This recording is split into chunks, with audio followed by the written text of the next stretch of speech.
एक और बड़ी खबर सीधा आइए ब्रेक करिए। हिजबुल्लाह चीफ को इजरायली रक्षा मंत्री की वार्निंग, ब्रेकिंग और शॉट। कासिम को अपनी जान देकर चुकानी होगी कीमत। कासिम सुलेमानी के लिए कहा है सीज फायर के बावजूद एक्शन जारी रखने का ऐलान। इजराइल का लेबनान में कार्रवाई तेज करने का संकेत। एक और बड़ी खबर सीधा आइए ब्रेक करिए जरा, सिर्फ ब्रेकिंग। सीज फायर के बीच लेबनान में इजरायली बमबारी। दक्षिण लेबनान में इजराइल का ड्रोन अटैक, लिदानी नदी के पास एक कार को बनाया निशाना। एक और बड़ी खबर सीधा आइए ब्रेक करिए जरा, ये देखिए दक्षिण लेबनान में इजराइल का बड़ा एक्शन। घुसपैठ कर रहे हिजबुल्लाह लड़ाकों पर हमला। बिंत जबेल इलाके में भीषण एयर स्ट्राइक की गई है। इजरायली हमलों में हिजबुल्लाह के कई लड़ाके ढेर हो गए। एक और बड़ी खबर, लेबनान में इजरायली सेना का बहुत बड़ा हमला। दोनों ब्रेकिंग दिखाइएगा विजय। गोलानी ब्रिगेड की हिजबुल्लाह के ठिकानों पर एयर स्ट्राइक। घुसपैठ कर रहे हिजबुल्लाह लड़ाकों पर हवाई हमला हुआ है। आईडीएफ के हमले में हिजबुल्लाह के कई लड़ाके ढेर हो गए। विजय, जब हम डिस्कशन करेंगे तो फ्लोर के बगल में सारी ब्रेकिंग चलाते रहिएगा। आइए जरा, लेबनान पर चौतरफा गिरा इजराइल,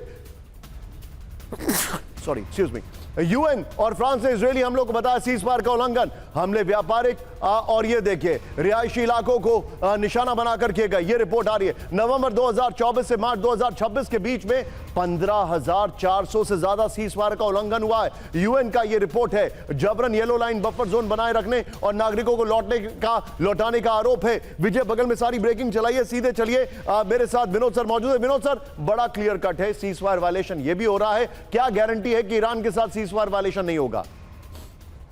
सीज फायर हुआ कब निशांत जी?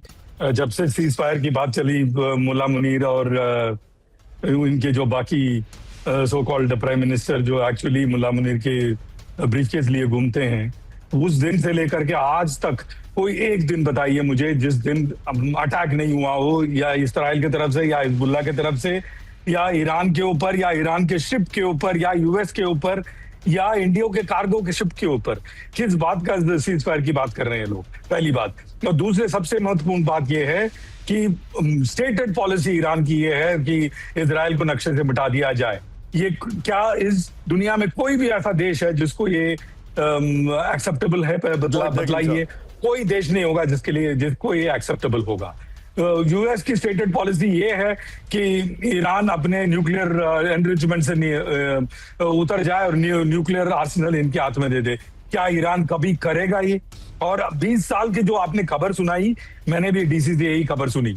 ये जो मिड टर्म के लिए 20 साल का टाइम देंगे ईरान को, ये एक ऑफ रैंप है, कोट अनकोट ऑफ रैंप। मैं बोलूंगा दर्शकों को, गूगल की जगह जो भाषी दर्शक हैं, जो ऑफ रैंप ईरान को 20 साल का मिलने वाला है। और इसी में ही ट्रम्प की भलाई है और ट्रम्प का मिड टर्म टिका हुआ है। और ईरान को बैकएंड में समझाया जा रहा है आप 20 साल में जो मर्जी करना।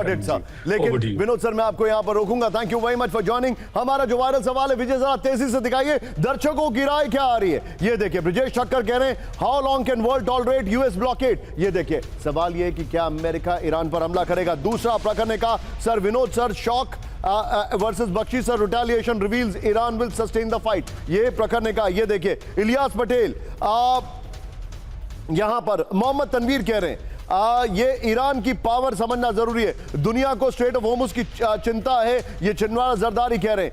इंडिया स्टैंड्स विद, ये अमेरिका के गुलाम है, पता नहीं किसके लिए इन्होंने कहा है, सादिक जी ने कहा है। ये देखिए sir, Brijesh Thakkar how long world can tolerate. लेकिन अब बड़ी खबर सीधा आइए, फुल स्क्रीन ब्रेकिंग। ऊर्जा संकट पर आइए का बहुत बड़ा फैसला, 40 करोड़ बैरल तेल बाजार में उतारने का। आइए ये बड़ी खबर, इतिहास का सबसे भीषण ऊर्जा संकट से गुजर रही है दुनिया, इस वक्त की बड़ी खबर। एक और ब्रेकिंग सीधा आइए ब्रेक करिए। यूएस ईरान समझौते की अटकलों से ग्लोबल मार्केट में तेजी, ब्रेक करिए। स्ट्रेट ऑफ होर्मुज खुलने की उम्मीद से निवेशकों का बड़ा भरोसा। यह देखिए बड़ी खबर, डॉलर और येन की कीमतों में कमी आई है। ज्यादा जोखिम वाली करेंसी में निवेशकों ने किया निवेश। एक और बड़ी खबर सीधा आइए ब्रेक करिए। रिकॉर्ड बढ़त के बाद अमेरिकी बाजार में गिरावट। क्रूड ऑयल की बढ़ती कीमतों की वजह से भारी गिरावट। ईरानी जहाज पर अमेरिकी हमले के बाद गिरावट दर्ज की गई। एक और बड़ी खबर, फ्यूल जेट ऑयल पर ईरान जंग का असर, ब्रेक करिए। दुनिया भर में तेल की कीमतों में भारी बढ़ोतरी। $99 प्रति बैरल से $200 प्रति बैरल पहुंची तेल की कीमत।